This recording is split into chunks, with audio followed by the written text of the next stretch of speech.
Hi everyone, I'd like to say a couple of things here. Firstly, about my videos. I post them on various different websites and I do appreciate all the comments and the messages I get, but I could really do without seeing any more racist comments, if you wouldn't mind. I'm speaking here to the white racists, but this applies equally well to the brown ones.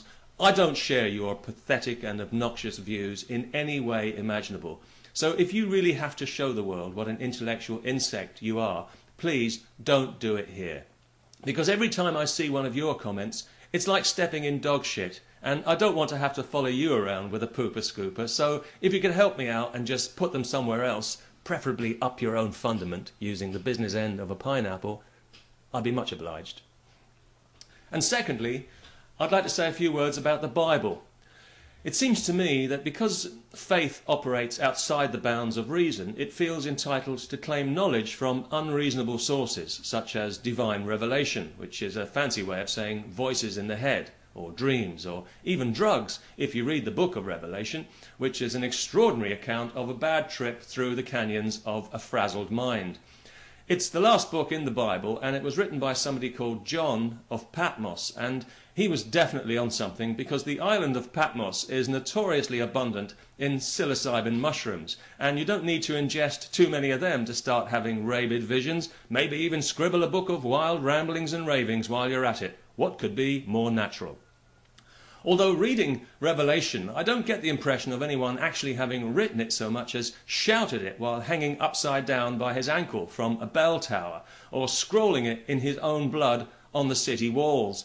It's fair to say that I'm not entirely convinced that this is the product of a healthy mind. Of course, I have to balance these doubts against the counter-argument, which is, but it's in the Bible, so it must be true, because the Bible is the Word of God, because it says it is, so it must be true, because the Bible is the Word of God, etc., etc. Clearly, for some people, God doesn't move so much in mysterious ways as in ever-decreasing circles. I wonder if he goes in the opposite direction in the Southern Hemisphere. Maybe somebody can write and let me know. But I find it quite ironic that some Christians would like to ban the Harry Potter books in case their children turn to witchcraft and away from Jesus, as opposed to turning to Christianity and even further away from Jesus, from what I've seen.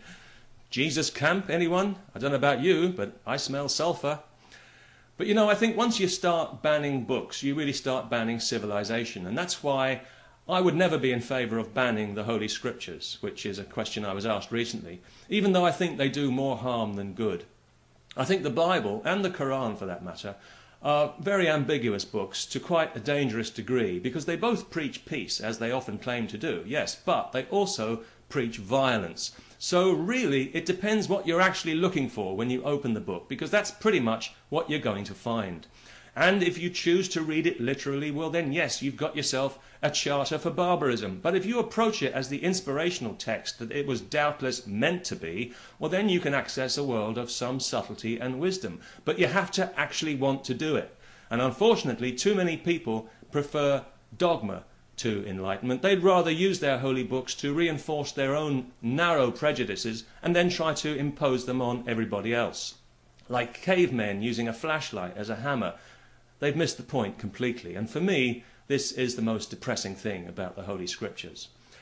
But since we are using them to lay down rules of behaviour for other people, it's clear to me from the New Testament that anyone who goes to church on a Sunday is a blasphemer. Because Jesus specifically said, don't pray in public. Keep your religion to yourself, didn't he? In the Sermon on the Mount, I think it was, Matthew 6, verses 5 and 6. Don't be like the hypocrites, he said, who pray in the synagogues and on the street corners where they can be seen. He said, no, not you. You go into your closet and shut the door and pray to God in secret, and God will hear you in secret and reward you openly. That's what he said. Keep your religion to yourself. It's right there in black and white in the Queen's English in the Holy Gospel. How much more true could it possibly be? Clearly, therefore, every Christian church is nothing but a halfway house on the road to hell. And don't blame me, I didn't say it, the Bible did. Peace and all that jazz.